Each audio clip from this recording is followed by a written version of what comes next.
NTV ఆఫీస్లో సోదాలు అలాగే ముగ్గురు జర్నలిస్టుల అరెస్టుకు సంబంధించి పూర్తి సమాచారం మా ప్రతినిధి సాయి కిరణ్ అందిస్తారు. సాయి కిరణ్, అసలు ఏం జరుగుతుంది? జర్నలిస్ట్ అరెస్టు వెనుకున్నటువంటి ప్రధాన కారణాలు ఏంటి? ఆఫీస్లో సోదాలు ఎందుకు?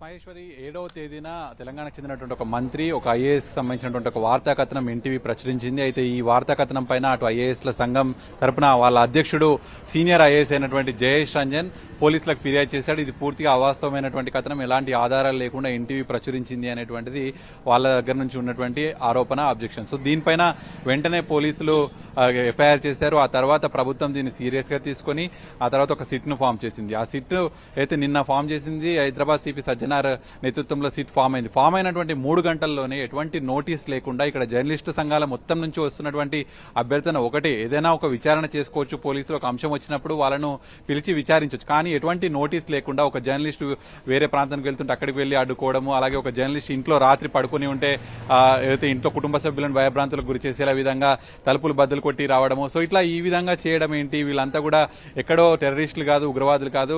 రోజు గత 20 ఏళ్లుగా కూడా ఇక్కడే ఉండి ఇక్కడే వార్తలు రాస్తున్నటువంటి జర్నలిస్టులు, పత్రికా విలేకరులు, రోజు ప్రభుత్వ అదే మంత్రులకు అదే అధికారులకు వీళ్ళందరికీ కూడా కనిపిస్తుండేటువంటి జర్నలిస్టులు. సో అటువంటి జర్నలిస్టులను ఇంత నోటీస్ ఇవ్వకుండా ఏ విధంగా అరెస్ట్ చేస్తారనేటువంటిది ముఖ్యంగా వీళ్ళ అన్ని జర్నలిస్ట్ సంఘాలు కూడా మండిపడుతున్నాయి. అలాగే ఇప్పుడు గత 2 రోజుల నుంచి కూడా పోలీసులు ఎన్టీవీ కార్యాలయంలో సోదాలు చేస్తున్నారు. కాసేపటి క్రితం కూడా ఎన్టీవీ కార్యాలయంలోకి వచ్చి లోపల ఎడిటర్స్ కార్యాలయంలోకి, అలాగే అయితే ఎన్టీవీ సిబ్బంది ఉన్నటువంటి మొత్తం సిస్టమ్స్ ఇవన్నిటిని కూడా పరిశీలించేటి అక్కడ లోపల సోదాలు చేయడానికి వచ్చారు. సో ఎన్టీవీ సిబ్బంది మొత్తం కూడా ముక్తకంఠంతో వారిని అడ్డుకున్నారు.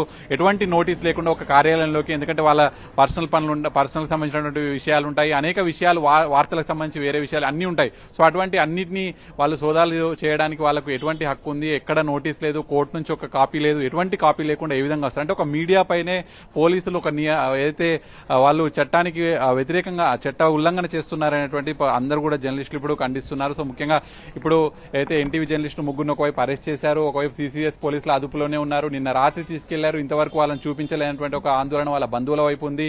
అనేక రాజకీయ పార్టీలు కూడా ఈ అరెస్టులను ఖండిస్తున్నాయి. అటు కాంగ్రెస్ పార్టీ నుంచి కాంగ్రెస్ పార్టీ నేత అయినటువంటి జగ్గారెడ్డి కూడా దీన్ని ఖండించారు. ఏదైనా కూడా పోలీసులు యాక్షన్ తీసుకోవాలంటే సిట్ నిన్ననే ఫామ్ చేసింది, అప్పుడే అరెస్టులు ఈ విధంగా తీసుకెళ్లడం ఏంటి? కనీసం నోటీసులు కూడా ఇవ్వకుండా వాళ్ళని ఏ విధంగా అరెస్ట్ చేస్తారు అనేటువంటిది పూర్తిగా ప్రభుత్వం పైన కావచ్చు, ఇప్పుడు పోలీసుల పైన మండిపడుతున్నారు. మరోవైపు హైదరాబాద్ సిపి సజ్జనార్ కూడా దీనిపైన కూడా రియాక్ట్ అయ్యారు. ట్విట్టర్ లో ఆయన ఒక మహిళలకు సంబంధించినటువంటి సపోర్ట్ చేస్తూ ఎవరైనా సరే, అది ఏ టీవీ అయినా ఎట్లయినా మహిళలను కించపరచకూడదని ఆయన మాట్లాడారు. మరి కాసేపట్లో సజ్జనార్ కూడా దీనిపైన రియాక్ట్ కాబోతున్నారు. Right, thank you Sai Kiran.